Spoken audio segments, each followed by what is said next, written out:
anytime you're deprived of that kind of expected catharsis, there are emotional, psychological impacts that won't be feeling that you have only experienced after losing a parent, and that's the kind of feeling that you never experienced before, and it only hits you after that point onwards.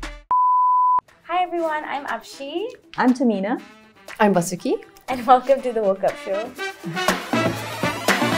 So, over the past 2 years, we've all been through a lot with the pandemic. We think about the lockdowns, financial struggles, even just the fear alone, loss, loneliness. These were all huge parts of our COVID experience.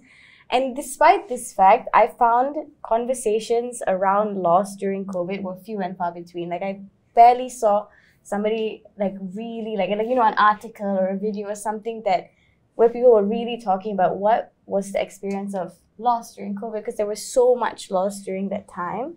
But I think, it's obviously difficult and complicated to understand, but I hope that today, as we have this conversation, that, we'll kind of be able to thoughtfully speak about it in a way that we can just chit-chat, and then people who are watching, maybe they'll feel a bit less alone, that they can hear that these conversations, they do happen and these experiences are very real, and we should speak about it more, at least be able to. So before we get into the conversation, please introduce yourselves. Whoever wants to go first. No worries. Hey everyone, I'm Tehmina Kausji. I'm a journalist, a comms consultant, a gender equality activist. It's great to be here. Hey. All right, so I go now, right? Yeah. Hi guys, my name is Vasuki Rao. I am a creative and a photographer, and I work in the F&B industry. And I'm ready to get real and personal and honest. Yeah, I love that. That's so nice. Okay, so my first question to both of you, and whoever wants to go first, and please take your time in telling these stories. But what was your experience with loss during COVID? So basically, my dad passed away on the third day of COVID lockdowns, which almost seems like such a different time ago, because I think the first lockdown was on the 18th of March and my dad passed on the 21st of March. Oh my God. And I'm not sure we remember the first lockdown was this like apocalypse thing where... It was, because I was on air doing like live daily current affairs shows back then. So it was literally like, this is the last guest you're going to see live in the studio, 18th March. Everybody remembers what they were doing the day before everything changed forever. It was the time of super darkness just because we didn't know so much. And in hindsight, that was the safest time to go out, probably because the cases were at 200 on a daily. True. I mean, obviously testing was a lot lower as well, but in hindsight, it was a much smaller number of cases at that point, but our lockdown and our SOPs were at an all-time tight. Absolutely. Yeah, it was crazy. So I had this experience of losing one of the most important people in my life at a time when we were still trying to navigate. Okay, so what does lockdown mean? It almost seems like unreal to have gone through that, because it's like planning a funeral during a lockdown where everything, and when I say everything, I mean we couldn't even print a photograph of my dad because printers were closed. Everything was closed because that was the mandate. I didn't even think of that, those kind of things. All the little practical daily niggling bits, right? Everything was closed. No florists were open. Basically, it was almost like trying to put together stuff and not caring about whether or not you're getting the best or whether or not you're getting what you want. It's just whatever you could get. And also obviously one of the biggest things is, for me, I remember, and this is the feeling that has persisted throughout and has also continued to stay with me, is this feeling of sort of like anger and unsatisfaction that comes from the fact that my dad was such a people person. His life is measured a lot in the impact he's had on people, because he's just this charming man and a very caring and empathetic man. And a lot of people couldn't come for his funeral. People whom I knew were very, very close to him. And I think as a daughter, maybe craving that sense of people coming up to you and telling you about your dad, stories that, you know, that people would think of when they've lost someone. And I was kind of like craving that. Yeah, I think that, like, you know, as someone like who like loves you, and like it's that idea that you want to be there physically for your person and your friend, and like even to see like your dad's friends talking about him, all those things. I feel like, at least on the outside looking in, I don't know what gives you comfort and what doesn't, and like those little things that, you know, even if it's just like you maybe feel just a bit better for just that conversation, like that is something that it's catharsis, right? Yeah, you know, exactly. I feel for you so much. Yeah, it was. I mean, in hindsight, I'm kind of thankful for having an intimate funeral, because I realized a lot of emotions were displayed during that whole I don't know how many hours, that I'm comfortable and happy that I was able to do that in a safe space. My dad has a very big family. He's got 7 siblings, and they've got children, and the children have got children, right? So it was a very big crowd already, but they're all safe space in their family. And in hindsight, I'm glad that it was intimate and personal, but at the same time, I think I'm just grieving that community aspect, and all my dad's old friends who I grew up knowing, whom I always thought that I would be able to see eventually in the presence of my dad, but at least not in the presence. But I guess I don't even know how, this is such a weird like thing to like even be talking about in this setting, right? But it's important, because I'm sure I'm not the only one who experienced that. And also, like, you lost your dad not to COVID, right? COVID, So like, how, like, I just like that it was like not to COVID in the COVID time. How were you feeling about that? Like, did you like not even be able to process that we were like in this COVID world? No, I know. I did. It was also just it. 3 days. 3 days. I do remember when I went, because I live with my fiance away from my mom and dad, and so I had to go to Rawang when I got the phone call, and the whole ride there I didn't know that he had passed. And so when I reached there and I was processing that what had happened and stuff like that, and then the ambulance comes and then wants to pronounce him dead and all that stuff. I remember, so as the oldest daughter in the family, I remember a magnitude of decisions falling on me that I just didn't even know that I would have to make. And one of the questions was postmortem, you know, because, so for context, my dad suffered from a kidney failure for about 7 years, and he also had like a heart attack. But he was, you know, on and off, very healthy and not very healthy and stuff like that. So I was just curious as to what happened, because we didn't expect it to happen when it did. There was no telling signs. There was no anything. So I was just like, I want to get a postmortem, because I want the answer, because we can't just assume that it's a compilation of things, which it probably is, but I think that's just how my mind works. I think it can give you comfort in knowing. But, and then I remember they were like, but it's COVID, and if you were to go send him for a postmortem, the whole process would be taking like 5 days before you can even come back, because that's just what the hospitals have been reserved to figure out the COVID situation, you know. And I remember that being a reason we could not get the postmortem, for example. And obviously I compromised, and I was like, you know, that makes sense. I can't put my mom through this even longer, and all my family members through this longer. So let's just go ahead with planning the funeral, you know. So I think that was the main, I mean, aside from everything being closed, literally, I think that was the point where it was just a bit surreal to be in this like weird time. And also, like, at that time, right, were the laws clear, or were they like,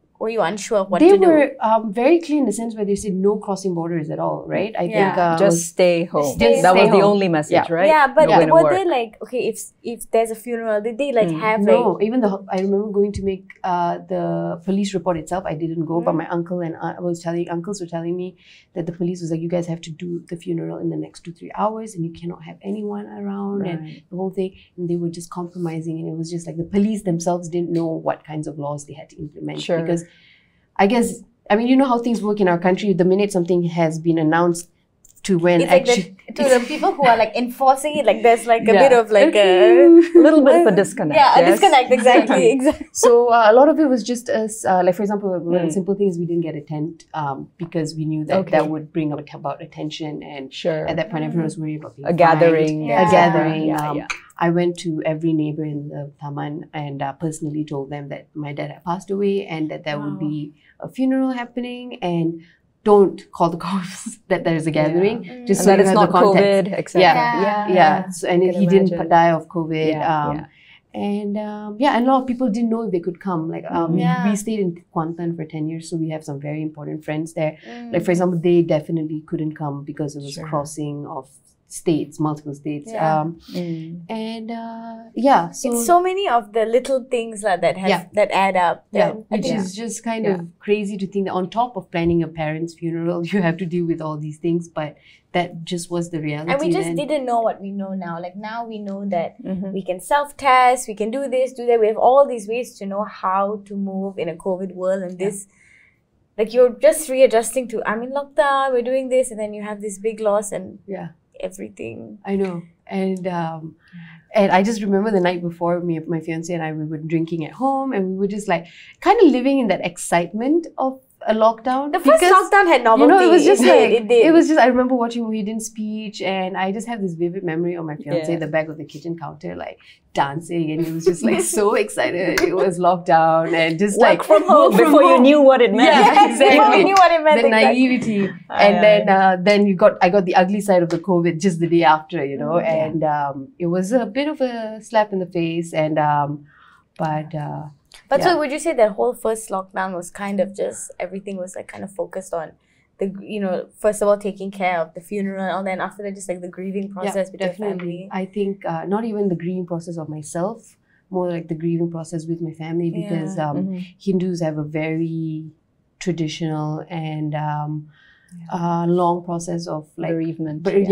Which is like, it goes on for like 13 days. And so I remember I didn't get the full lockdown experience because I was constantly traveling from KL to Rawang, KL to Rawang, KL to Rawang. But did you have to get like paperwork to ensure you could go past checkpoints? Yeah, it was I was just thinking because I had all the paperwork to go to studios and stuff. Paperwork, oh my God. It was just so crazy. Like the whole, my dad's death certificate lasted me for about 30 days. And then they'd be like, oh, but this has been a month. Like, you know, like, are you sure? Like, you know, it's like, and that's okay, it makes sense because you know how many people can keep.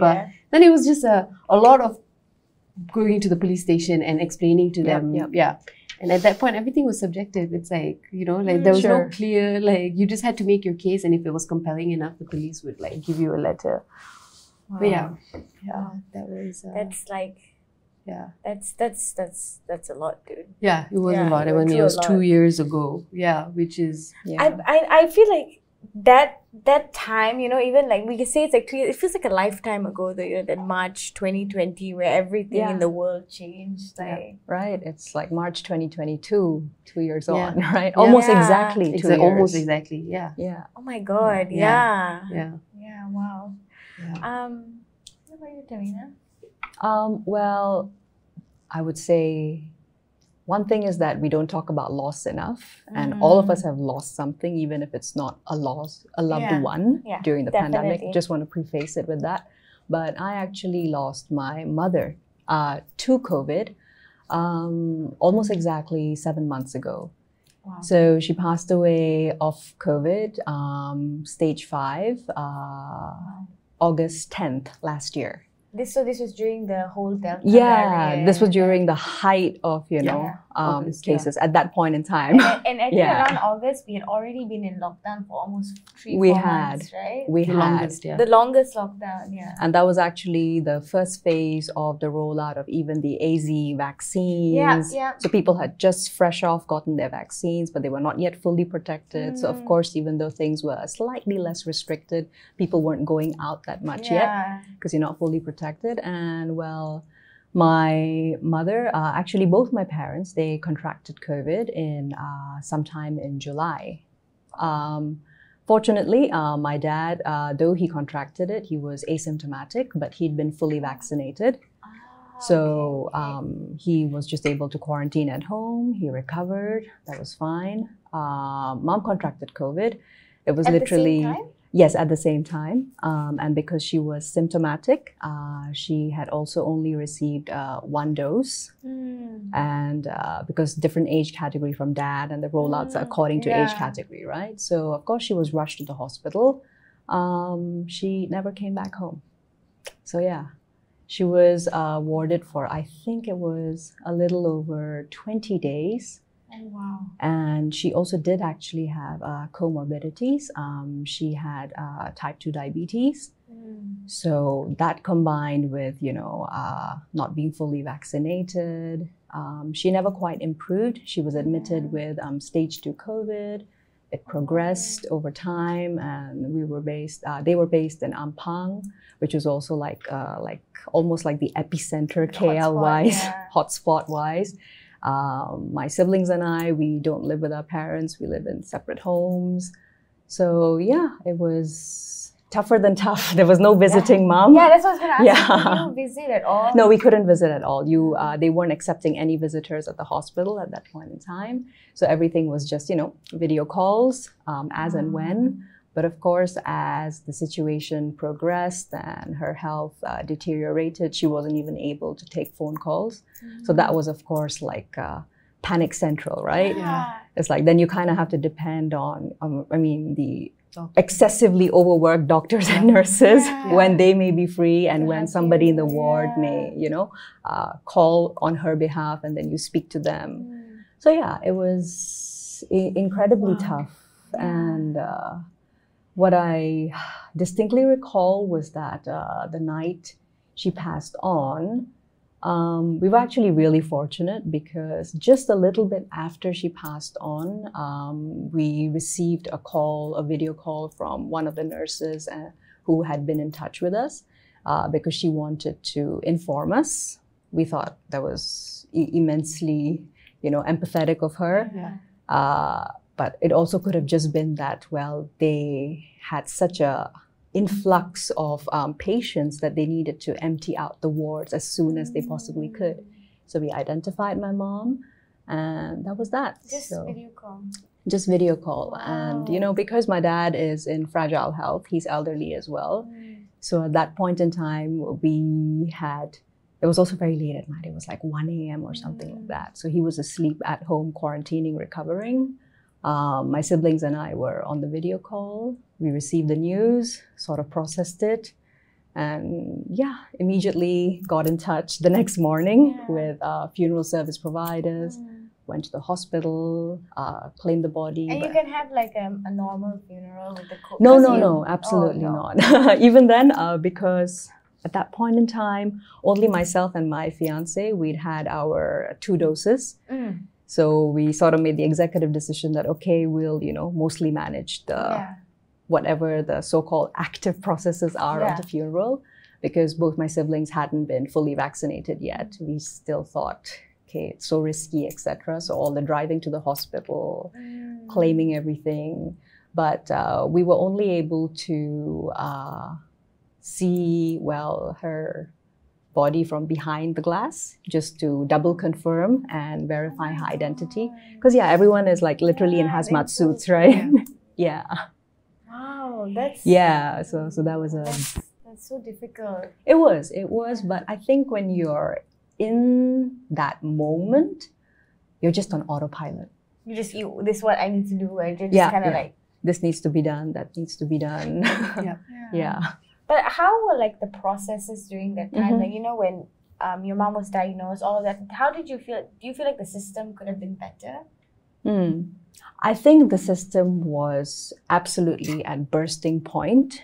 And particularly on the government side of things, she was at one of the government hospitals in Ampang. They were trying their level best.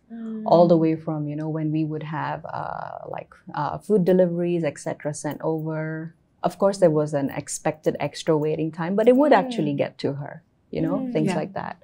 I thought it was particularly mind-blowing how, in a sense, they were still coping, and she was certainly quite fussy about, a couple of things in the ward itself. My mom was a teacher, so, she had the teacherly thing about question this, question that.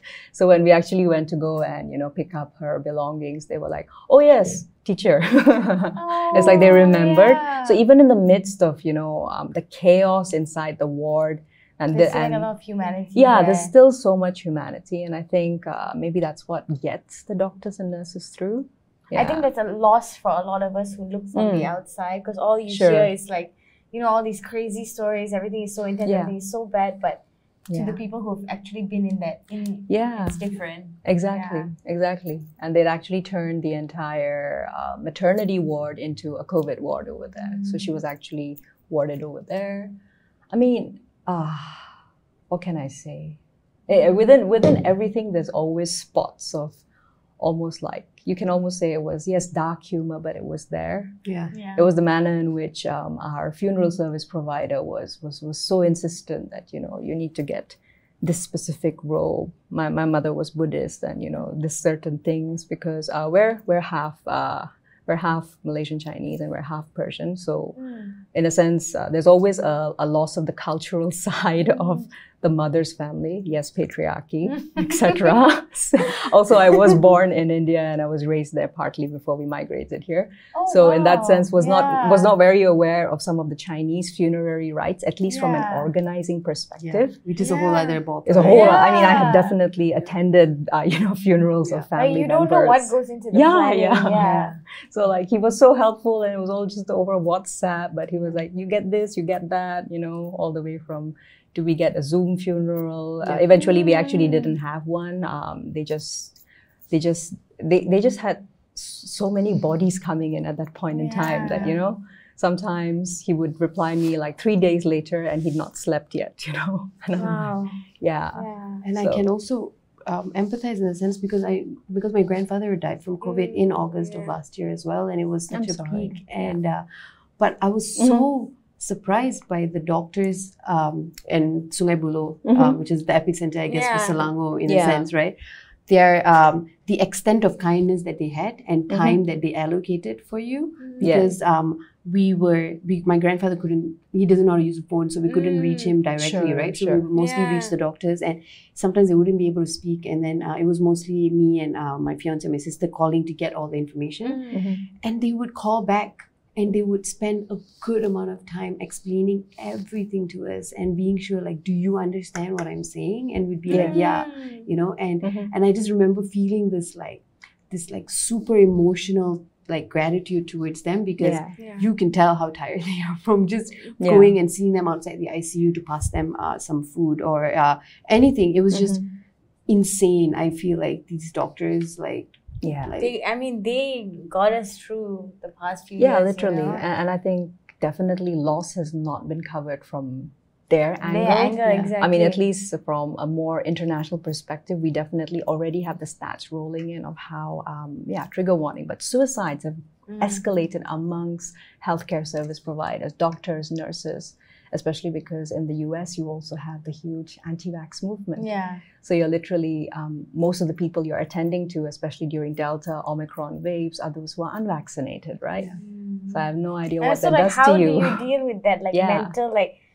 you might not be in this position if you had been vaccinated, you have your own views, but you have to treat people with empathy and, without thinking of those things. Exactly. So much of that. But yeah, I really resonated as well with what Vasuki was saying about the fact that because you're not able to have that sort of proper funeral, I think for me, it was more, I felt a lot like my mother's students and their extended circles, they weren't able to get closure. Because that's a lot of what I had to deal with firsthand, receiving the messages of condolence, etc., etc. I think particularly because kids had been learning online for a few months already at that point in time, right? So most of the messages, some of them were even like little kids, messaging and being like, I don't see teacher on Zoom today, that kind of thing. So because that also becomes your one sort of link to the outside world for a while. Yeah. So I think it was almost like, sure, I had my own grief about losing my mother, but a lot of secondhand grief, third hand. Definitely. Yeah. Do you feel like I think both of you kind of had that same sentiment about wanting to see the people who were touched by your parents' life at their funeral, or at least physically present? Is there what do you think is the thing about finding comfort or maybe solidarity, I guess, in that we're both grieving together? So is that the feeling that you think was lost? Or the comfort in comfort from seeing somebody else getting closure as well. Is there comfort in any of that, or is it just no, this all just sucks? No, I think when you meet someone who talks to you about your dad, it's these moments of celebration of love and that they had for that person and the beauty of the life and the friendship that they had. Yeah. And I think that in a funeral, which is such a sad and setting, these are the moments where, you know, are afforded to you to celebrate something and maybe laugh about something that my dad did that was so on brand that someone had to like remind me or something like that. Yeah. And I think, if anything, funerals give you that, especially when you have friends and family you haven't seen for many years coming and reminding you stuff. And I personally don't think it's looking for a mutual grief, but it's looking for these little lovely, beautiful moments that is sad and sweet at the same time. We're social creatures, so I think anytime you're deprived of that kind of expected catharsis, there are emotional, psychological impacts that you won't really realize the depth of it until many years later. But what you asked just now actually reminded me of something that I really didn't want to deal with, but that actually occurred quite organically because my mom's was a COVID death. And that actually is the impact of misinformation. Okay, and I particularly wanted to bring this up because, okay, the reason why my mom was also not fully vaccinated was she really believed that she needed to get like the Sinovac vaccine. So I had like been through the whole Hunger Games and gotten her the AZ appointment, and she was very much dithering about it. She actually canceled her appointment and then booked herself a Sinovac later. She caught COVID very soon after. All right. Now, the interesting thing was that this just sort of, you know, it kept coming back to sort of bite at me because in the immediate aftermath, after she'd passed on, a lot of her colleagues, meaning teachers, teachers, these are adults, lifelong teaching professionals, just chasing after me on WhatsApp, etc., trying to call, just wanting to ask, what vaccine was it? Did she die because of the vaccine? And that just really blew my mind, not just as a journalist, and I work quite actively in the field of, you know, disinformation, misinformation, but also looking at how things should have been much better managed when it comes to the flow of information. We've been living in an infodemic, right? Since the pandemic started out. And this was recognized even in March, April 2020. For it to still be so deeply impacting people, for I think more than anything, educated individuals to be believing in, you know... it's dangerous. Yeah, it's dangerous. It affects real lives, you know? Yeah, I mean, Vasuki also similarly with your grandfather, right? It was just, I remember the anger I felt from... My grandparents are in their 80s, and so they would have been the first bunch of people. But a lot of people after he passed, they were like, why wasn't he vaccinated? And I'm like, you guys don't remember the when vaccines were first rolled out, it wasn't like everyone was getting their vaccine. People are like, I don't think I'm going to get it because I'm old and I don't see people and I don't think this is important. And once you've missed out on your age group, it's actually really hard to get an appointment. And they're so vulnerable because they're elderly, right? And they were in Penang, and the resources afforded in Penang are not equal to what is reported in KL. And we brought them down. And also like when AZ first came out, right? Even though now we know it's one of the most effective vaccines of the three that were out there, but the way people were like, oh, you're gonna like get you guinea pig, etc., right? This is a science experiment, this and that, and right.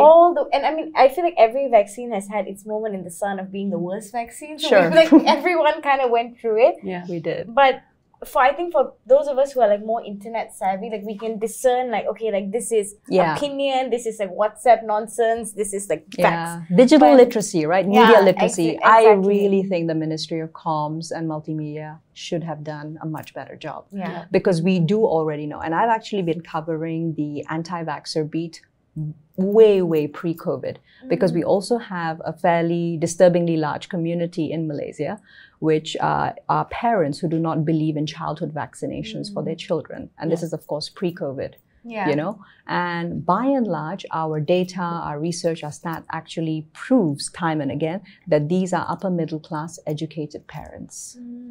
So that is where the crux of, you know, disinformation actually lies at. But once again, such individuals, such communities, you are listening to certain echo chambers on your social media, and that's why you're so overexposed to it. But if there is no combating information that comes and presents it to you from official sources, you're just going to go to whatever looks most attractive, right? I mean, come on, Joe Rogan, right? Come on, God, right? So don't even get me started. Exactly. It's just that, like, somebody, like, let's just say, take Joe Rogan. Like, when you hear him speak on a podcast, he's got Spotify, he's like fancy, he's like so well known, that if you are not educated on how to take on information, what he says, you could take it as fact. And I think that's like, that's the issue. That's the same thing as you were saying, even with how the older generation kind of like were unable to figure out what was right, what was wrong. And I think that was so heartbreaking for me, especially, right? Because someone who's in their 80s, they would literally have physically lived through polio, influenza, all those waves that killed so many of their contemporaries. Exactly. I mean, it blew my mind enough that my mom, who was in her early 60s, who would have also seen physically what happened to kids who didn't get vaccinated, you know? Because at this point with COVID, you were dealing with so much misinformation on top of information, which I guess in the past wasn't even a thing. Like, people who shouldn't be having opinions on certain things were having it, and that was strictly they were given platforms. And other people were bored. They were at home, like they had nothing, so everybody started a podcast, you know? But I mean, if you're looking at science, if you're looking at facts, then you only need to be platforming those who are able to ethically offer a legitimate and, you know, evidence-based opinion. It's not about all-sidesing. Okay, no more all-sidesing. We've seen what it's done. Millions dead worldwide, right? How many because of such sentiments? Just one, like, two here, and like, it's like we're speaking about that now. But you know, back to kind of like the feelings, like with, you know, losing a parent or just losing somebody, but a parent more specifically. Like, did you guys feel angry? Is that a feeling that kind of was very much present there, or were you just feeling, you know, sad and, you know, grieving the loss, or like, you know, just angry at the world, at the universe? It's just not fair, like, you know, those kind of feelings. I mean, anger was definitely, it's such a strong feeling, and it's such an important feeling to have. Because it's incomprehensible. I think to understand, even I think to say I can empathize with you guys is giving myself too much credit. Like, I cannot understand what it feels like to lose a parent. Like, nobody can.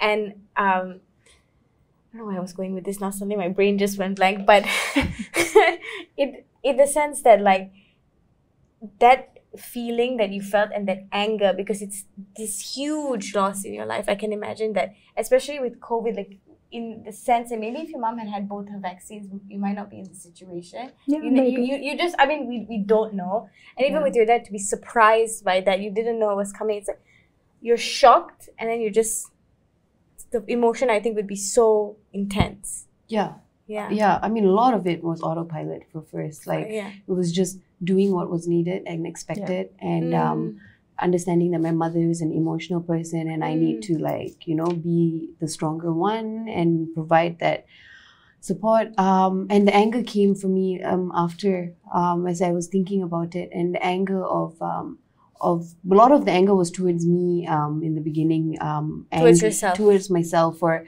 never acknowledging that my dad was a dying man. Always seeing him as someone who I like would recover. Who would recover, because he kept doing it. He kept recovering. Like, you just don't want to believe that he wouldn't, you know. But in hindsight, I feel like if I had treated him as a dying man, but had accepted it, I would have, like, done things a little bit differently, or you know. I think that was it. It was almost like I don't understand why I never accepted that, because I always thought, like, there's at least 8 more years, or at least 5 more years. That's not going to happen. And I remember vividly as we walked into the house, and my fiance had asked my uncles who were standing outside what had happened. And so he came in first. He said, you know, like, that's passed. I was like, what? Like, that's too soon. Like, that's too soon. And I remember completely just feeling this, like, why did I let this happen? Like, why didn't I accept this before, and then now it's too late? You know, a lot of that. anger was there. Anger at my family for being, feeling the need to do this amount of like traditions and all these things that I, as an atheist, cannot comprehend, but or comprehend to their beliefs and their need for it. But the level of absurdity that it goes to sometimes, I think, really angered me, because my sister and I, we were both talking about how for 13 days there was prayers in the morning, evening, and dinner, evening, morning, dinner. Like, it was 3 times a day. It was too much. And where is the time for us to grieve and just sit in silence and just grieve? Like, where is that time? Like, I think it's a generational thing, and so all of that made me angry. I guess maybe that's like, in a sense, like how they seek the comfort, and for them, and I completely understand. I could never even imagine arguing with them, because for them it felt like, if we don't do all this, we haven't done enough for this person's soul to go. And like, how do you argue with that, right? Because it is their belief, and it's just being a daughter to the person who has died and realizing that your dad would have wanted some things differently as well, and not being able to like do that because after someone's died, the thing is, it's about the living, it's not so much about the person. The ritual is it is to give those who support, to give the support. I've done everything in my power to, and it's always it's derived from this one Samyar or Gurukul who's the priest, who I'm like, what is like.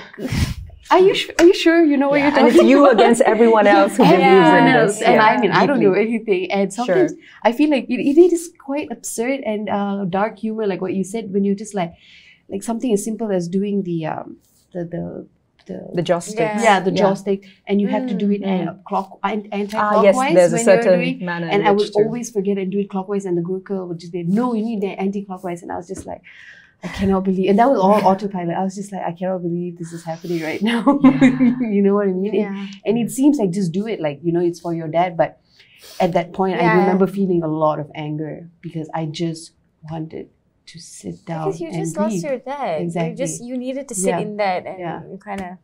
So in terms of anger, that's where those some of the moments where I remember feeling anger. What about you, Tehmina?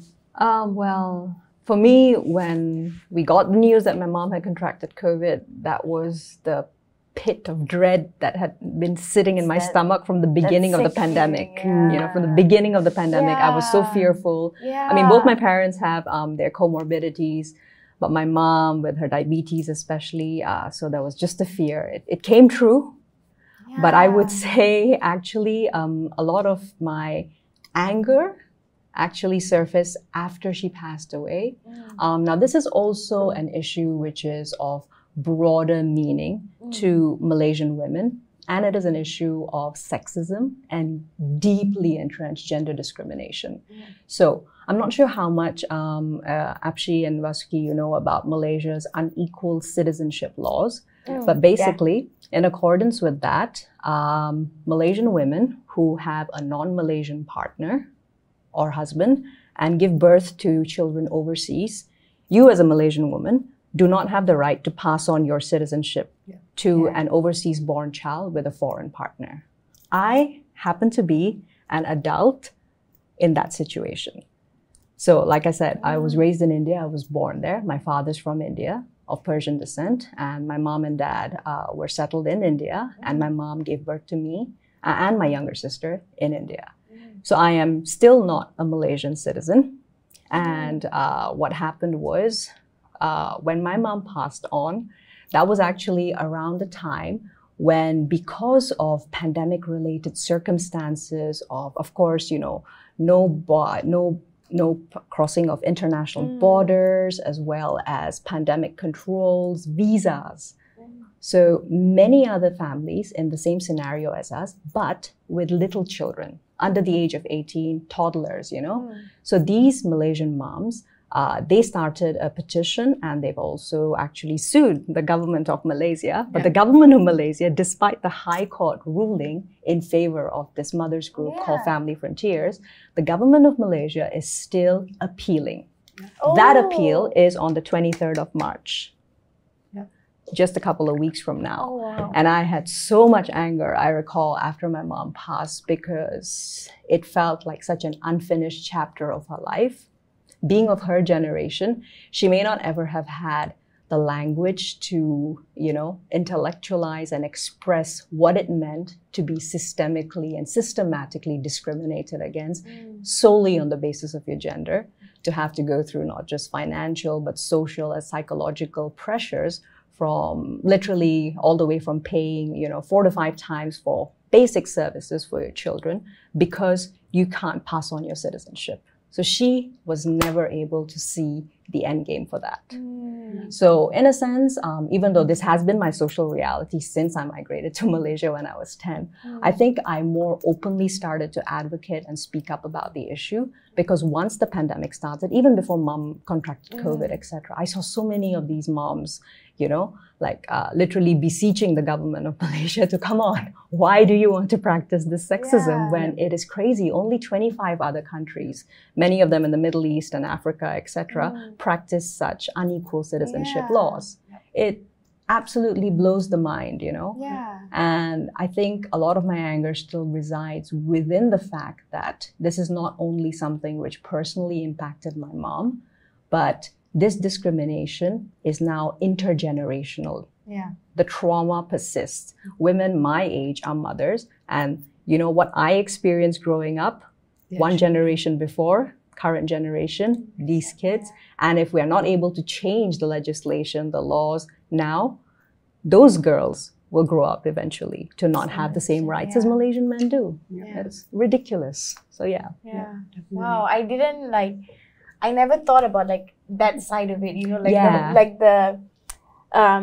you know, what's the word I'm looking for? Like all the logistics of staying in the country, your visa, all of those other things, not just the emotional side of it. It's like how... Sure. And very practically speaking, like some of the moms, they're scared that their kids are going to be taken away by immigration because they've overstayed. And it takes you like 3 months to get an appointment for a 6-month visa. You've halfway run out of it, right? And I had so many messages from moms who are overseas with their kids because they don't want to return because it's very tenuous due to the citizenship issue. And they're worried. They're like, what if I get COVID? My kid is 1-year-old. She's 3, she's 5. If I pass away, what happens to him or her? Right?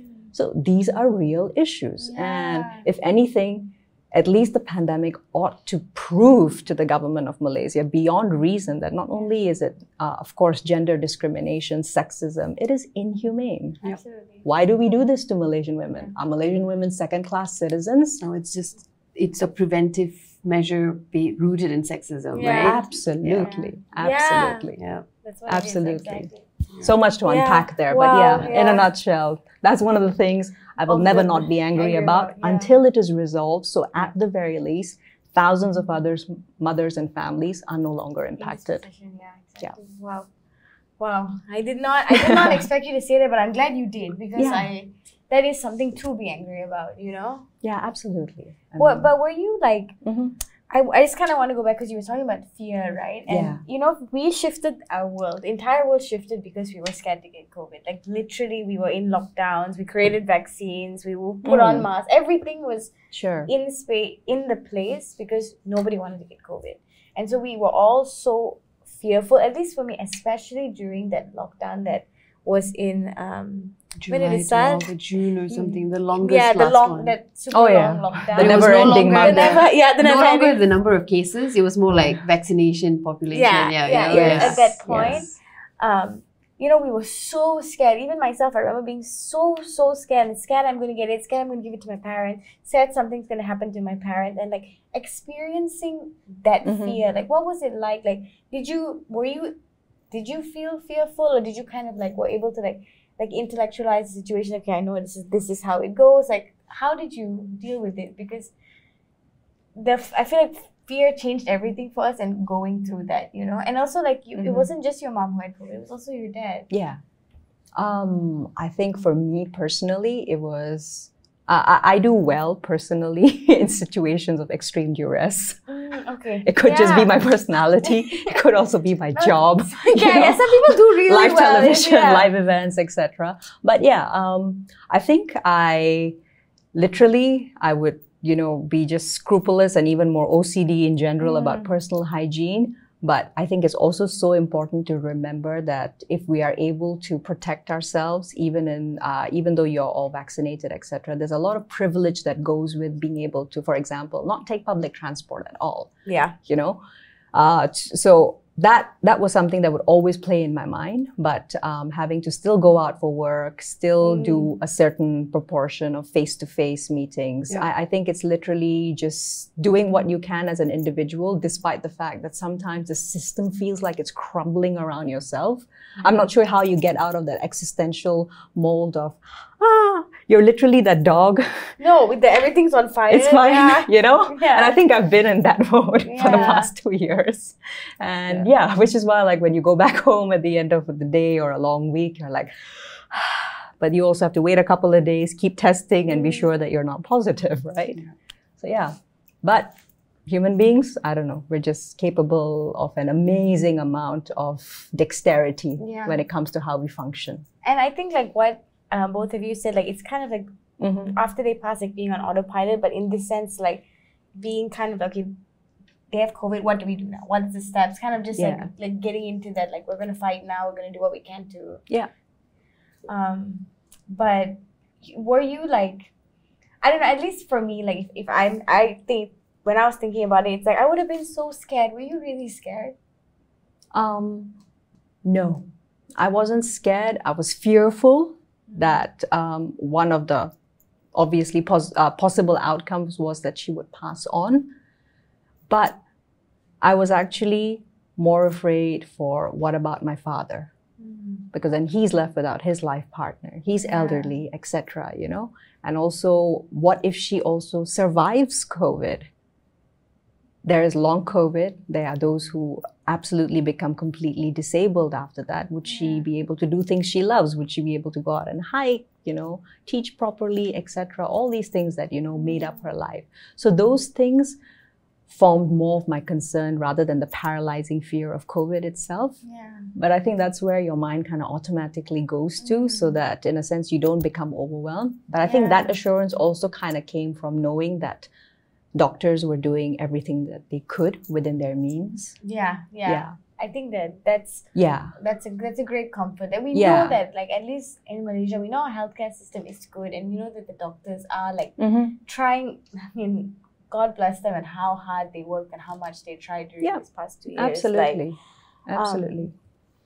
Another question I really wanted to ask you is that, you know, we were all isolated the past 2 years, and to face a loss, I think, in regular time, it's, you know, whatever that means, it's like, some people will find comfort in getting on with life. Like, I still go to work, I have to have dinners and exercise, and you have your whole life. But was it also, on the flip side, kind of nice that you didn't have to pretend? You didn't have to pretend like everything's okay and I'm just living life? Or did the not having that was also difficult because those distractions were not around?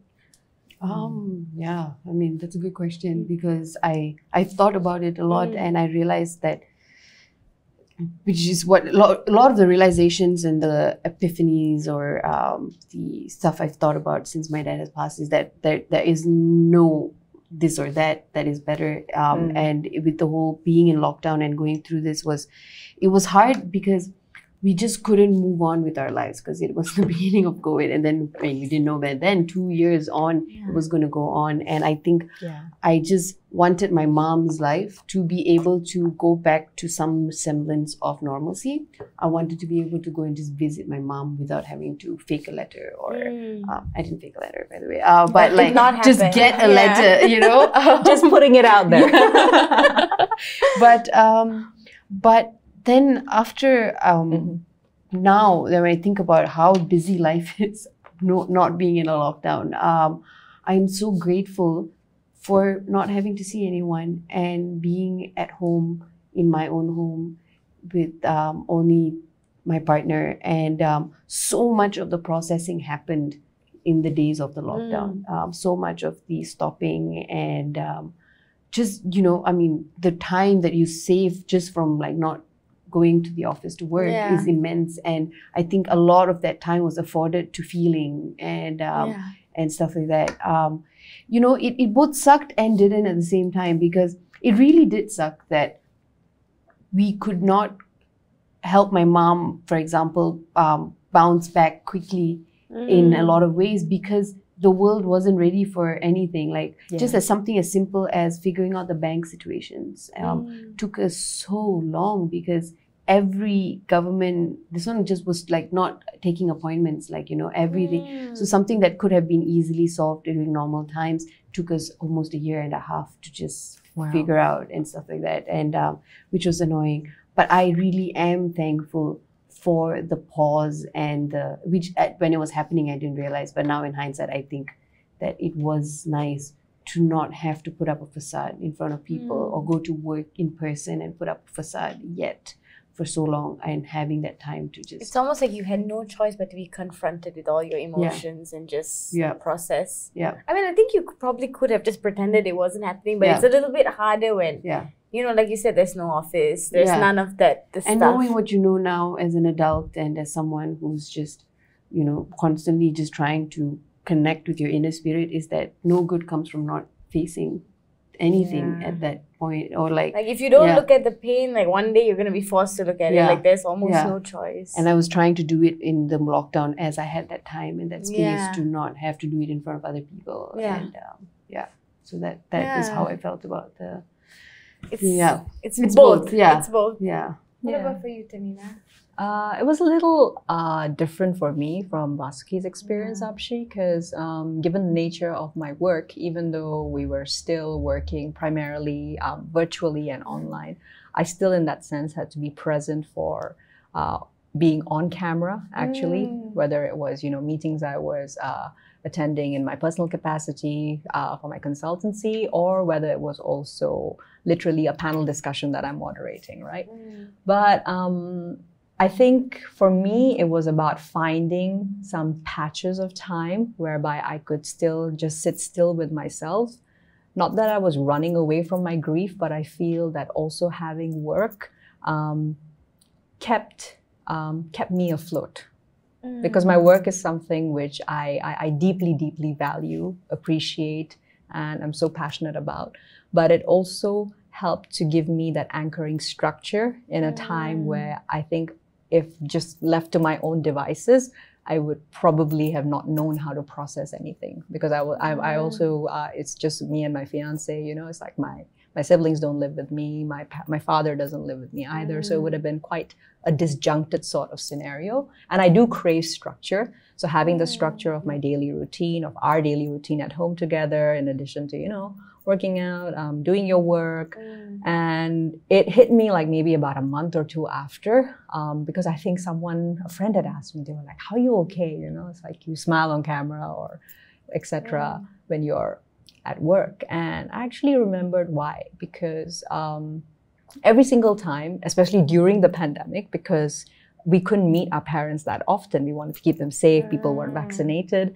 So my mom would be constantly bugging me every time I had something that was online, because she wanted to watch, she wanted to see. So it's like that kind of gave me the little unconscious boost almost that, you know, she wants me to do this. She knows I love doing this and she's watching, you know, even if she isn't.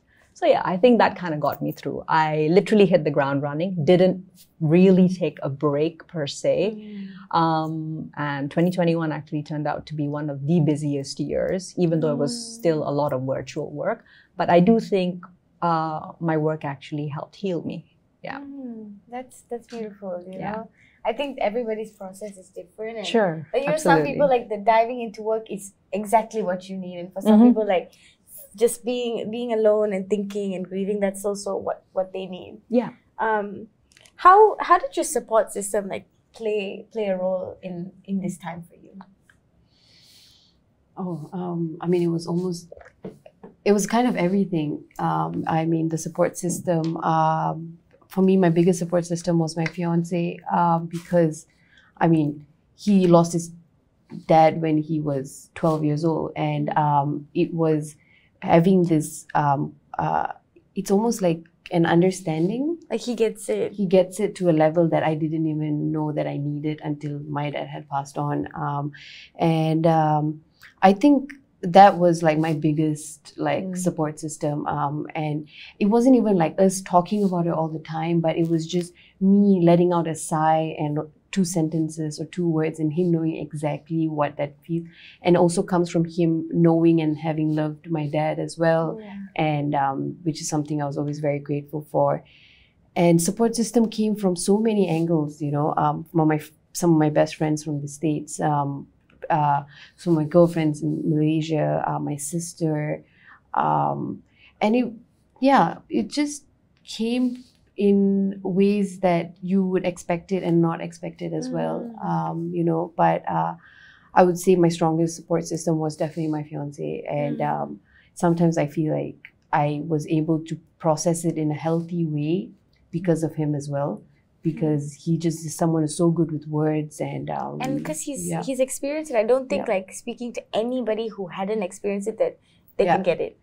It's that understanding of feeling this.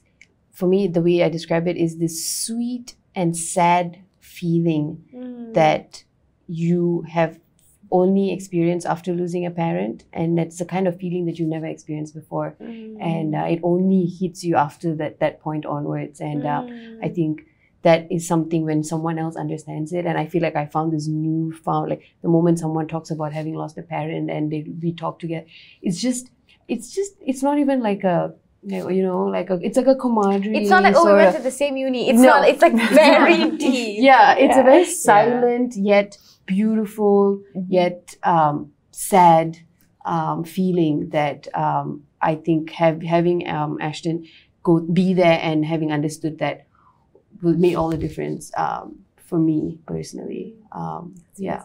That's amazing that you had such a great support system that you could really lean on. During that time. I'm so grateful for that. For sure. What about for you, Tehmina? A little similar in some ways, because my fiance as well, Puya, he formed like the anchor of it all. Of course, we not only we live together naturally, but also we work together. So in that foundational aspect, it's about, you know, the balance in that sense was ideal, because you do see a lot of each other, and on top of that, you're also working together. But somehow it helped to form just that right amount of knowing that I was being looked out for, but at the same time not being allowed to just be bereft in my own little hole of depression, the way I can tend to get if I am, you know, sort of left alone for too long. Also because it was heavy into when the pandemic was on, so everything was mostly virtual, but great support network of close girlfriends particularly, who kept calling to check up, you know, food deliveries and unexpected, but just because, hey, you know, make sure you're eating, that kind of thing. And even months after my mom had passed, you know, and I think that's where you get the sense of how impactful teachers are, you know, random people messaging because they were her students, or, you know, someone sending me a message of a picture of my mom at a school event because they were in that picture as a little kid, you know, so that kind of thing. And definitely people who've lost their parents as well. And especially those who've had COVID losses. I've had quite a few people reach out and just sort of pour their heart out, and also just tell me that, you know, I'm here for you to support you. And I don't know you at all. You don't know me at all. But, you know. I had a friend who I worked with in the States, or not a friend, I guess, an acquaintance. And when he saw that I had posted my dad's funeral, posting on when it was going to happen and stuff, he reached out to me, and he would follow up with me every 2 days to be like, hey, how are you doing today? Because he lost his parent about 2 years ago. And I never had a long conversation with him, but for so long, he constantly checked up on me as a friend. And it was just like, I just know what it's like to have lost a parent. And I just want to make sure that if you have no one else to talk to, that I'm just keeping you in check, which I was so touched by. So you really see people's extent to support when you go through such a difficult time, and that's kind of like the beauty of it, right? I guess, And you see, I think you can suddenly see very clearly who's here for you, and how much you're loved, and you know how much people genuinely care. Sure, because at the same time, there's also those who you truly expect to reach out and they don't. That's a different kind of reality check. And it's a different kind of growth to yourself, I guess. Let go. You know, people talk about like how, like, you know, when it comes to grief, right? Maybe it's a bit cheesy, and you guys can tell me, Apshi, this is bullshit, I don't want to hear it. Like, this is like this is not what grief is. But they like talk about it like, if just say like the grief is like this big, like it never really gets any smaller. It's like your world around kind of gets a little bit bigger. And do you feel like that is true, or this is like some like cheesy thing that people say? Is it just there for you every day, and it's you know, it's very loud at the beginning and then it gets a little softer? How does it like change, and how does it feel, you know? It's definitely there every day, but at the same time it is still pretty fresh. Yeah. But at the same time, I do think that it doesn't get quieter, but you sort of learn to accept it a lot, far beyond just, this has happened, but to accept the reality that things are never going back to how they used to be, and what's unfinished will remain unfinished. Yeah. Definitely, yeah. That's a great way to put it. Yeah. Because I think when you lose someone, and if you had a positive relationship with your parent, of course, and you lose them, they do take a part of you with them.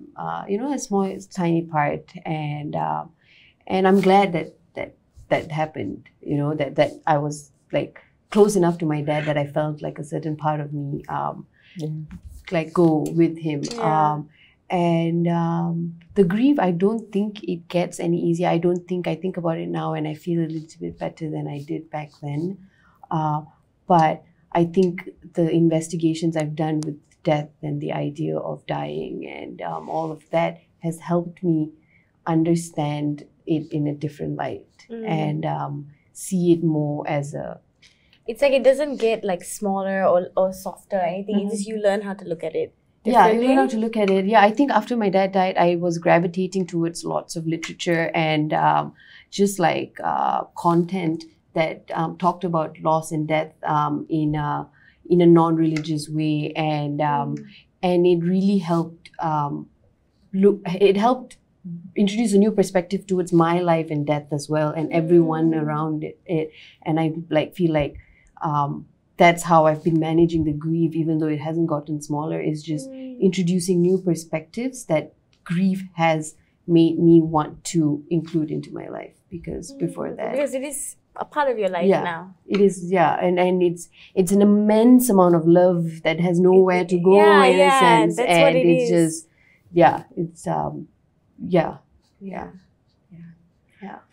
But do you feel like, you know, after all this time, like it's not been all this time, you know, it's especially been for Tehmina, 7 months, even after. But you lost your granddad just in August as well. Yeah. So after, like, does it, like, even months, weeks, all of that, does it get any easier, or is it just easier? No, but at the same time, I think you learn to look at what you've lost, but also what you've kept. Like, I mean, I've always realized it, but I have my mother's absurd sense of humor. I have her laugh. So it's very much that this is gone, but this is something you will forever keep. So you learn how to shape and frame the grief. It takes different forms because that's how you're able to continue living. Because continue living, you must. You have lost, perhaps, particularly with the loss of a parent, one of the first witnesses to your own life. And when you don't have that sort of soothsayer, you know, support, or even just that presence anymore, you have to, I think, learn to grow up, no matter what age you are when you lose your parent. You could be 12, you could be in your 20s, you could be in your 40s, you could even be in your 60s, and losing a parent is a grief. And I think also if you have a good relationship with your parents and you always felt like propped up by them, it's like you've kind of lost a little stand holding you up, and you're like, I can stand, but I liked having you holding me up. Absolutely. Definitely. I think with what Tehmina said as well,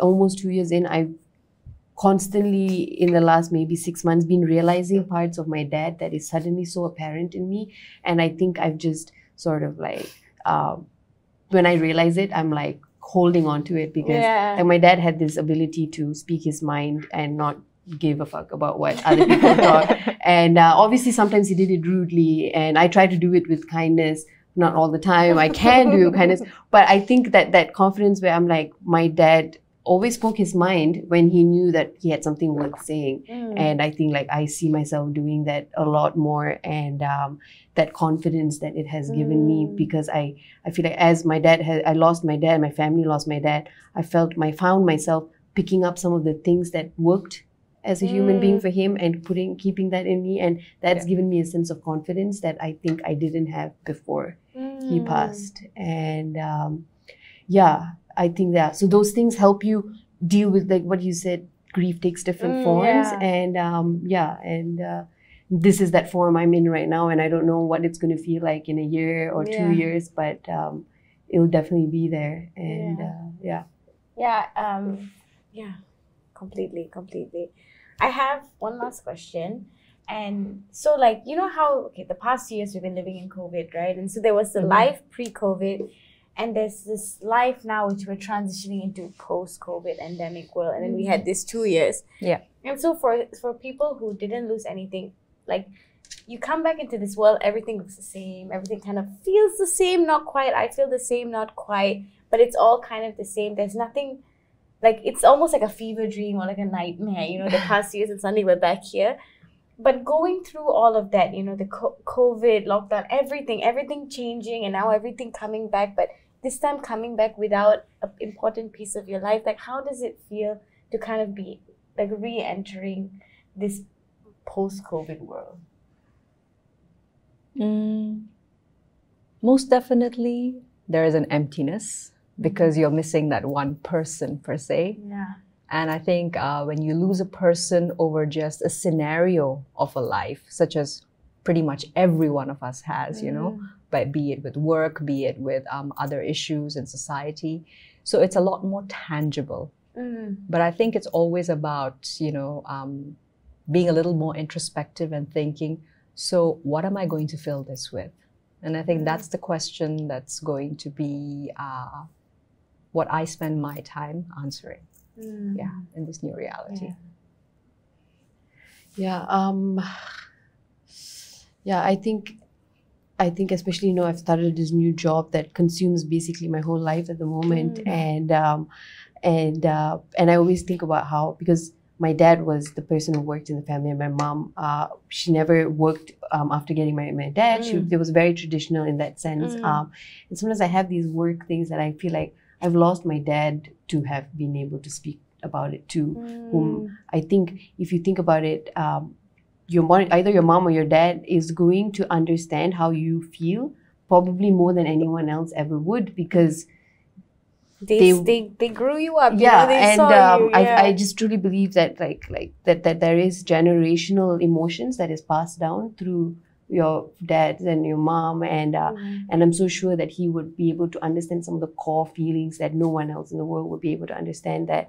And I think going now into such a tough point in my life work-wise, and also I'm getting married this year in August, and all of that, I've just realized that because I don't have that person who I think is most like me, I need to make sure that I am very, very well aware of who I am and what I feel, because I am essentially alone in a lot of my feelings and a lot of the ways. And it's like your dad was kind of the person that met you there. Yeah, who met me there. And now that I don't have that, I mean, I have other things, obviously, and other people, is just being like, just being more sure of myself, and more, less feeling bad for myself, more holding myself accountable, more being just accepting of my flaws and what I'm going to do about them. And because, my dad was always very good at putting us in check as well. And, and so we've lost that. And so I just need to make sure I keep myself in check in a sense. And I think that's kind of how I feel going into this. And when you were saying like some people didn't lose something, I feel like unless you're like, in the tech, like Jeff Bezos, everyone. I mean, like a person. True, yes, true. Well, he lost his wife, but she's given away a couple of billion for women. So we like her. We like her. I mean, I lost my sanity. Yeah, only that, you know. Just 2 years of like what could have been. Yeah. I think that's exactly right. 2 years of what ifs and what would this world look like if we had never experienced it, all those kind of questions, but there are no answers. Yeah. Yeah, for sure. Well, thank you guys so much. Do you have anything else you want to say, anything else you want to add on the topic of loss during COVID? Loss during COVID. If you don't, we don't have to.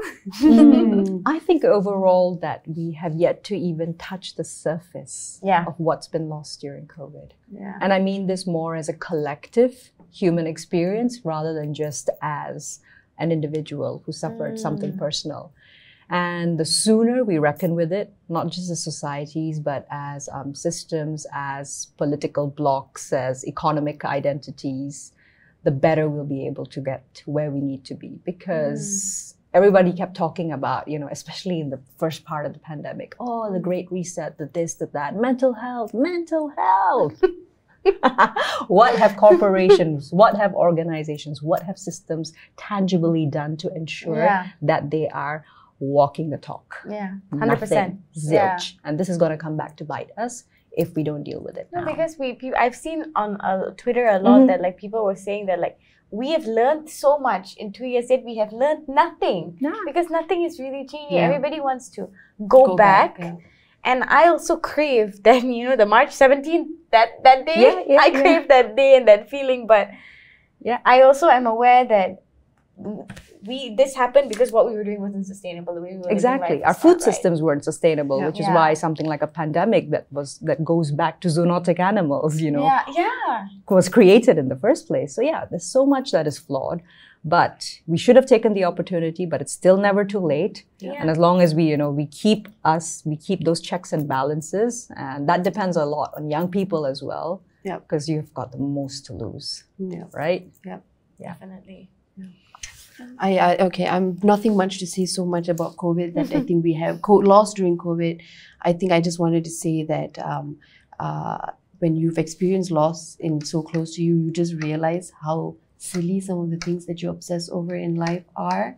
And I think that it is important for people to just spend a little bit of their time thinking about what death means and how it is such a natural process in life to a point where it's one of the most natural things. And I think that just exploring that gives you a sense. It happens to everybody. Yeah, it happens to everyone. And just exploring that gives you a slightly more grounded feeling in life than feeling like you are everything's. It's like, I don't want to think about it. It's scary. It's scary. Yeah, it is scary. Yeah, it is scary. Yeah, it's scary because.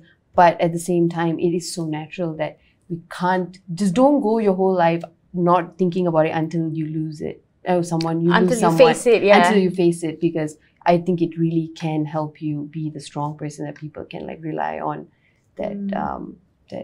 We should just be more open to speaking about death. Especially after destigmatize talking about death. Just talk about it and and so more people can. Like, I don't know, when they face it.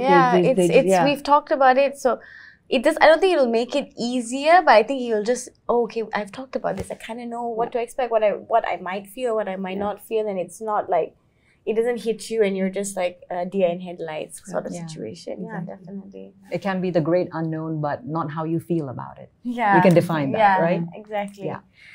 Well, thank you so much. Honestly, thank you for being so open and honest and speaking to me about this. Like, I definitely felt my heart was like, listening to your stories. But really, thank you so much. For those of you watching, please like, share, comment, subscribe, all that good stuff. And stay safe and stay woke. Bye.